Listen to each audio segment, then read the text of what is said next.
Hello everyone, तो स्वागत है आप सबका आज की इस वीडियो में। और आज हम chemical properties of carbon compounds को पढ़ेंगे, जो कि मैंने बोर्ड पे लिख दिया है। कुछ प्रॉपर्टीज हैं, चार प्रॉपर्टीज यहाँ पर, कंबशन और ऑक्सीडेशन, एडिशन रिएक्शन और सब्स्टिट्यूशन, मतलब चार टाइप की रिएक्शन जो कार्बन कंपाउंड्स में होती है जनरली। एक चीज मैं यहाँ पर आपको बताना चाहता हूँ, ये टॉपिक इस साल कोविड-19 की वजह से 30% रिडक्शन में आ चुका है, मतलब ये टॉपिक हटा दिया गया है। बट पढ़ लो, क्योंकि यही के यही टॉपिक्स, यही के यही चीजें कट पिट के चैप्टर 1 में रिपीट हो रही हैं और चैप्टर 1 में से कुछ हटाया नहीं है। तो मैं यही कहूँगा, रिस्क नहीं ले सकते, यहाँ पर उसको समझ लेते हैं। वो लोग अगर इस चीज को, एडिशन रिएक्शन मैंने आपको वहां भी पढ़ाई थी, यहाँ कुछ एडिशनल एग्जाम्पल आप सीखोगे, लेकिन वहां इसी एग्जाम्पल को यूज कर लिया और बोल दिया एडिशन रिएक्शन हमने वहां से पूछा है, तो क्या उखाड़ लोगे? तो क्यों रिस्क लेना, ठीक है। तो यहाँ पर सबसे पहले कंबशन की बात हो रही है। कंबशन का मतलब क्या होता है? जलना, है ना, ऑक्सीजन की प्रेजेंस में जलना। तो कार्बन कंपाउंड्स, जो ऑर्गेनिक कंपाउंड्स होते हैं, वो ऑक्सीजन की प्रेजेंस में बर्न होते हैं, कंबशन उनका होता है। और वो जब कंबशन उनका हो जाता है तो वो आपको H2O और CO2 गैस देते हैं। साथ में आपके लाइट भी आएगी, क्योंकि हम जला रहे हैं तो आग तो जलेगी, साथ में हीट भी मिलेगी। तो जनरली आप उसके एग्जाम्पल्स में कई सारे एग्जाम्पल्स लिख सकते हो। जैसे CH4 को आप बर्न करोगे तो आपको CO2 प्लस में H2O मिल जाएगा। बैलेंस आप लोग कर लेना इस रिएक्शन को। और एग्जाम्पल आप देखना चाहो तो यहाँ पर आप इथेनॉल को बर्न कर सकते हो OH प्लस में ऑक्सीजन की प्रेजेंस में। तो यहाँ पर भी आपको क्या मिलेगा? CO2 प्लस में H2O। प्रोडक्ट यहाँ पर भी सेम, प्रोडक्ट यहाँ पर भी सेम, क्योंकि चीज हम क्या कर रहे हैं? कंबशन कर रहे हैं, उस चीज को जला रहे हैं। एक चीज इसमें ध्यान रखना, जब भी कार्बन कंपाउंड्स को आप बर्न करोगे, ऑर्गेनिक कंपाउंड्स को आप जब जलाओगे, जैसे ही आपने उसको माचिस से या किसी भी सोर्स से जलाना स्टार्ट किया, तो अब जब तक ऑक्सीजन की मात्रा, जब तक ऑक्सीजन की प्रेजेंस रहेगी, वो चीज जलती रहेगी। अब दोबारा उसमें कुछ आपको मेहनत करने की जरूरत नहीं है। और आपको क्या साथ में मिलती जाएगी? आपको साथ में हीट भी मिलेगी और एनर्जी भी मिलेगी। तो ले देके, इसीलिए ये जो कार्बन कंपाउंड्स होते हैं, हम इनको फ्यूल मानते हैं। जैसे मैंने आपको इससे पहले वाले लेक्चर में बताया था, CH4 क्या होता है? फ्यूल होता है ना, गोबर गैस भी कहते हैं इसको, मीथेन वगैरह। तो ये चीज आप लोग समझ जाओगे। एग्जाम्पल वगैरह आप लिख सकते हो चाहो तो, डेफिनेशन वगैरह आप अपनी बना सकते हो। Combustion is nothing, it is just burning in the presence of what? Oxygen. So आप अपनी डेफिनेशन अपने मन से भी बना सकते हो, and notes we will provide you soon. So let's discuss now oxidation reaction. अब बात अगर ऑक्सीडेशन की करें तो ऑक्सीडेशन हमने पिछले चैप्टर 1 में भी पढ़ा था कि oxidation is nothing, it is intake of oxygen and loss of hydrogen, है ना, यही होता है ऑक्सीजन, मतलब ऑक्सीडेशन। कि अगर ये एक रिएक्टेंट है, अगर यहाँ पर ऑक्सीजन का एडिशन हो रहा है और रिमूवल ऑफ हाइड्रोजन हो रहा है, तो वो क्या कहलाएगा? ऑक्सीडेशन कहलाएगा। तो यहाँ पर जो ऑर्गेनिक कंपाउंड्स हैं, इसमें पर्टिकुलर हमें जो चीज सीखनी है, जो एग्जाम्पल याद रखना है एग्जाम पॉइंट ऑफ व्यू से, ये कभी बाय चांस आ जाए तो वो ये आपको याद रखना है कि मान लो मैंने यहाँ पर दो चीज, आप पहले याद कर लो। ऑक्सीडाइजिंग एजेंट तो पता ही है आपको क्या है, जो ऑक्सीडेशन कराते हैं वो क्या कहलाते हैं? Oxidising agent. Oxidising agent. तो माय डियर स्टूडेंट्स, मैं आपको यहाँ पर दो नाम दे रहा हूँ, KMNO4 और K2Cr2O7। मुझे इन दोनों के नाम आप कमेंट सेक्शन में प्लीज बता देना, ठीक है। नाउ अब हम बात करते हैं, ये दोनों क्या है? ये दोनों ऑक्सीडाइजिंग एजेंट हैं, ये ऑक्सीडेशन कराते हैं, ठीक। नाउ कैसे कराएंगे? जैसे मैंने यहाँ पर ले लिया CH3CH2OH, सबको पता है ये क्या है? इथेनॉल है भाई, याद रख लो ये इथेनॉल है। अब यहाँ पर मैंने एक ऑक्सीजन ऐड करना है और इसको हीट करूंगा। मैं क्या करूंगा? हीट। ये हीट का साइन है। साथ में मैं इन दोनों में से एक कोई भी ऑक्सीडाइजिंग एजेंट ले सकता हूं। मैंने क्या करना है? अगर मैं KMNO4 लूंगा तो मैं अल्कलाइन लूंगा। अल्कलाइन समझते होगे अगर आपने मेरा एसिड बेसिस सॉल्ट वाला चैप्टर देखा है। और अगर K2Cr2O7 लूंगा तो एसिडिफाइड लूंगा, मतलब ये भी आप समझ जाओगे अगर अल्कलाइन समझोगे तो। हालांकि नाम से ही समझ रहे हो, ठीक है ना, उसको एसिडिक सॉल्यूशन में मिला के हम एक तरह से एसिडिफाइड करेंगे। चलो खैर, तो यहां पर मैं या तो ऑक्सीडाइजिंग एजेंट में अल्कलाइन KMNO4 ले लूं, ये जो N है छोटा बनेगा, ठीक है ना, तो ये सही कर लिया अपनों ने अभी हाल। MNO4 ये मैंगनीज का N है, ठीक है। और एसिडिफाइड, या तो फिर और करके एसिडिफाइड डॉट लगा के K2Cr2O7, ये जब मैं ले लेता हूं तो आपको प्रोडक्ट याद रखना है, इथेनॉल है यहां पर, क्या है, इथेनॉल। अब देखो यहां पर एक चीज समझ लो, एक्चुअल में उन्होंने वो चीज काट दी थी लेकिन तब भी ऐड हो रही है। अभी इससे पहले फंक्शनल ग्रुप पढ़ाया था, अब अगर वो नहीं पढ़े हो तो फिर ये चीज भी समझ में नहीं आएगी। इथेनॉल था, ये OH ग्रुप है तभी तो इथेनॉल बोल रहे हैं। ये कन्वर्ट हो जाएगा इथेनॉइक एसिड में, क्या में कन्वर्ट हो जाएगा, इथेनॉइक एसिड में। यहां पर एक ही ऑक्सीजन था, लेकिन अगर इथेनॉइक एसिड को आप देखोगे तो यहां एक ऑक्सीजन और ऐड हो गया, आपका हाइड्रोजन बाहर निकल गया। भाई ऑक्सीडेशन क्या होता है, मैंने अभी बताया था, addition of oxygen and removal of hydrogen. So ये रिएक्शन आपको इसमें याद रखनी है। इन जनरली अगर जब भी अल्कोहल लिया जाए और उसका ऑक्सीडेशन करा जाए, ये O है, ठीक है। तो इन जनरल क्या होता है, अल्कोहल कन्वर्ट होता है सबसे पहले अल्डिहाइड में। पिछला लेक्चर प्लीज देखना। अल्डिहाइड को फिर अगर ऑक्सीडेशन करोगे तो वो कन्वर्ट होता है कार्बोक्सिलिक एसिड में, कार्बोक्सिलिक एसिड में। ये जनरल ट्रेंड है। लेकिन अगर यहां पर ये चीज इस्तेमाल कर ली, अल्कलाइन KMnO4 और एसिडिफाइड K2Cr2O7, जिसका नाम आपको कमेंट सेक्शन में मुझे बताना है, देन सीधे इथेनॉल काय में कन्वर्ट हो जाएगा। आपको ज्यादा पता होगा काय में कन्वर्ट हो जाएगा, इथेनॉइक एसिड में कन्वर्ट हो जाएगा, ठीक है। तो इसको मैं रब कर देता हूं। हमारी दो चीजें कंप्लीट हो गई। Now we have to deal with addition reaction. I hope आपको ये चीज समझ में आ रही होंगी। एंड एक चीज है अभी और भी जो करनी है हमें एडिशन रिएक्शन में। देखो एडिशन रिएक्शन जो चैप्टर 1 था उसमें हमने पढ़ा था कि जब दो रिएक्टेंट आपस में मिलकर एक प्रोडक्ट बनाते हैं तो उसको हम एडिशन रिएक्शन बोलते हैं। तो same thing will apply in this also, but in this case we will see that we will add hydrogen, we will add what, hydrogen, addition of hydrogen.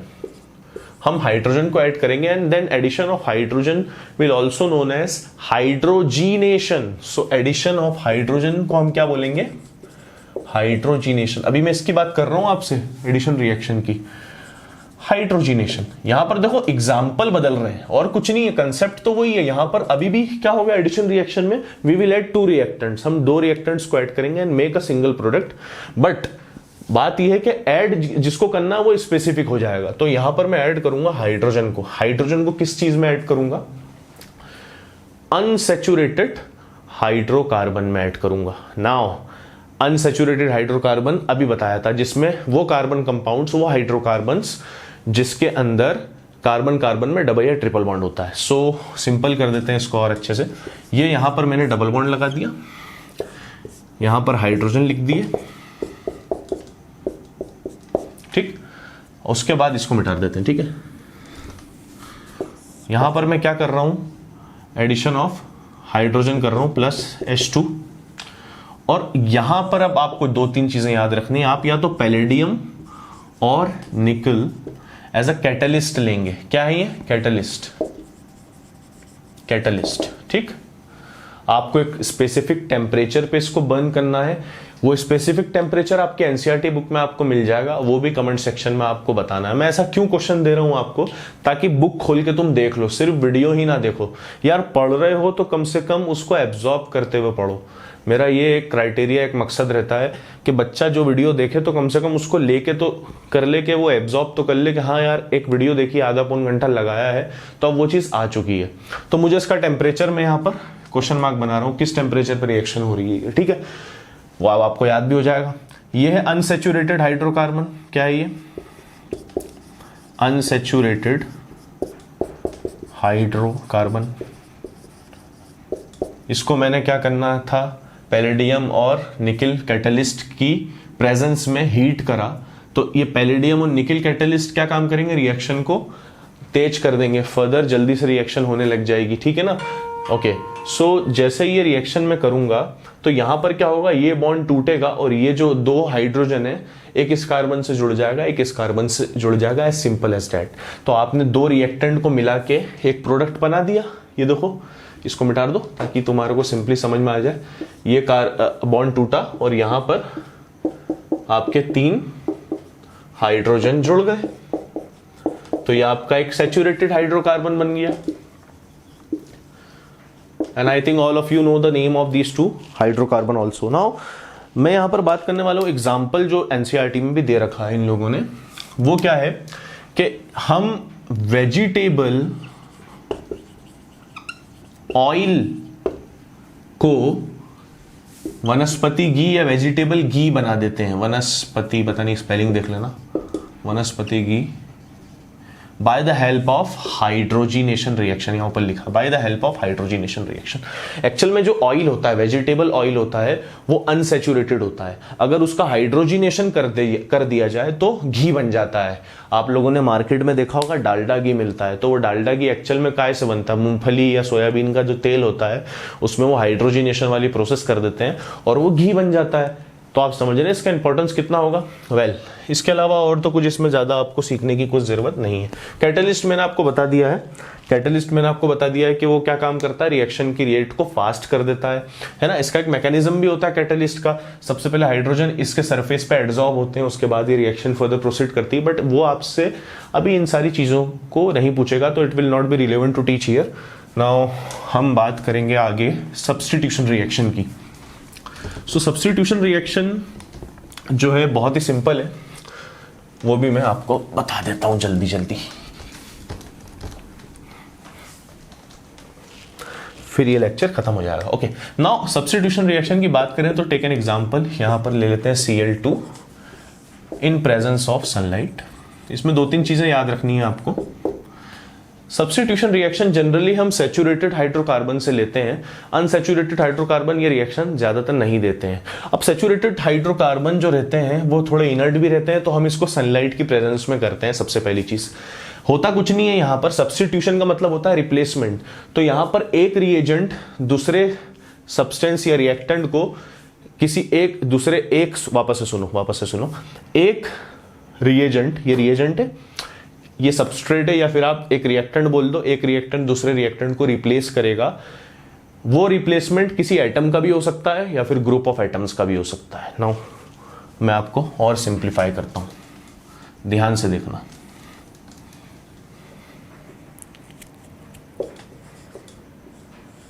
ये Cl है, ओके, ये Cl2, मैंने Cl2 को भाई ऐसे भी लिख सकता हूं ना, Cl बॉन्ड Cl, ये ऐसा ही लिखा है यहां पर, एंड दिस इज CH4।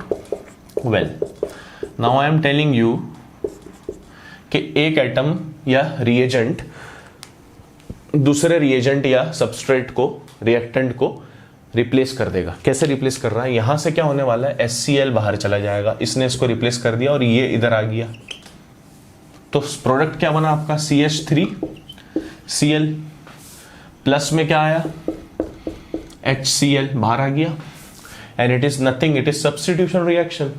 यहां पर वही तो चीज हुई है, एडिशन में तो सीधे सीधे पूरा ऐड हो रहा था, यहां तो रिप्लेसमेंट हुआ और एक प्रोडक्ट, बाय प्रोडक्ट बाहर आ गया HCl आपका, और यहां पर आपको एक कंपाउंड मिल गया सब्स्टिट्यूशन रिएक्शन की वजह से। अब ये रिएक्शन मजे की बात है कंटिन्यूस चलती जाएगी, क्योंकि आपने जिस कंटेनर में इसको रखा है, ऐसा तो नहीं है कि एक ही मॉलिक्यूल है दोनों के, Cl2 के या फिर CH4 के, वहां तो आप बहुत सारी क्वांटिटी में रिएक्शन करवाओगे और सनलाइट भी कंटिन्यूस आ रही है, ठीक है।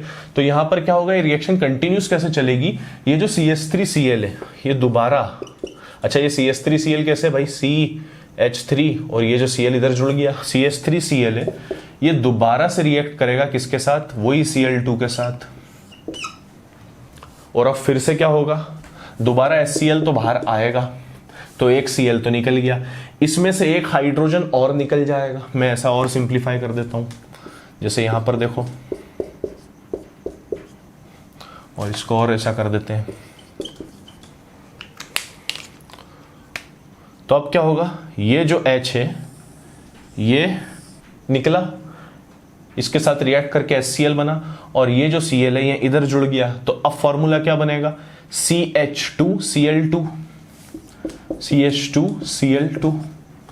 आई होप आपको समझ में आ रहा होगा। अगेन ये जो CH2Cl2 है, अब मैं इतना लंबा चौड़ा नहीं बनाऊंगा, ये जो CH2Cl2 है ये दोबारा Cl2 के साथ रिएक्ट करेगा क्योंकि Cl2 तो कंटेनर में है ना, एंड देन अगेन HCl बाहर आएगा, HCl बाहर आ गया।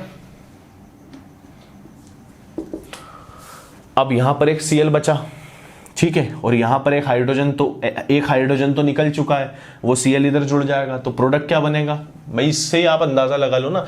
यहां पर क्या हो रहा था, पहले ये CH4 था, ये CH4 काय में बदला, एक हाइड्रोजन कम होके एक Cl जुड़ गया, फिर वापस एक हाइड्रोजन कम होके एक और Cl जुड़ गया, तो CH2Cl। तो यहां क्या हो जाएगा, एक हाइड्रोजन फिर कम हो जाएगा CH, और एक क्लोरीन बढ़ जाएगा Cl3, CHCl3, and last reaction जो होगी CHCl3 प्लस में Cl2 will give you CCl4 plus में HCl। ये 4 प्रोडक्ट बन रहे हैं, कंटिन्यूस चलते जाएंगे। अगर रिएक्शन को रोकना है तो सनलाइट को रोक दो, ठीक है ना। उस रिएक्शन को आप डार्क रूम में, उस कंटेनर को आप, जिस कंटेनर या प्लेट में रिएक्शन हो रही है उसको डार्क रूम में ले आओ जहां पर सनलाइट की पहुंच नहीं है, रिएक्शन अपने आप स्टॉप हो जाएगी, ठीक है। मैं ये पूछना चाहता हूं आपसे, यहां पर आप सनलाइट जरूर लिखेंगे सबसे पहली चीज, और जो चीज मैं पूछना चाह रहा हूं आपसे वो ये है कि ये चारों के IUPAC नेम क्या है, पहली चीज IUPAC नेम क्या है, और इन चारों में क्लोरोफॉर्म कौन है, इन चारों में क्लोरोफॉर्म कौन है, या है भी कि नहीं है। चलो, मैंने आपसे जितने भी क्वेश्चन पूछे इस लेक्चर में मुझे सबके जवाब चाहिए। If you have any doubt please do ask me, and then बस आज के लिए बहुत है यार, 4 ये हो गए। इसके बाद क्या है, इथेनॉल और इथेनॉइक एसिड की कुछ प्रॉपर्टीज वगैरह पढ़नी है, एंड सोप एंड डिटर्जेंट को खत्म करके इस चैप्टर को अगले दिन के आसपास we will finished, and then we will start periodic table या फिर मेटल नॉन मेटल, ठीक है। Okay, so bye, love you.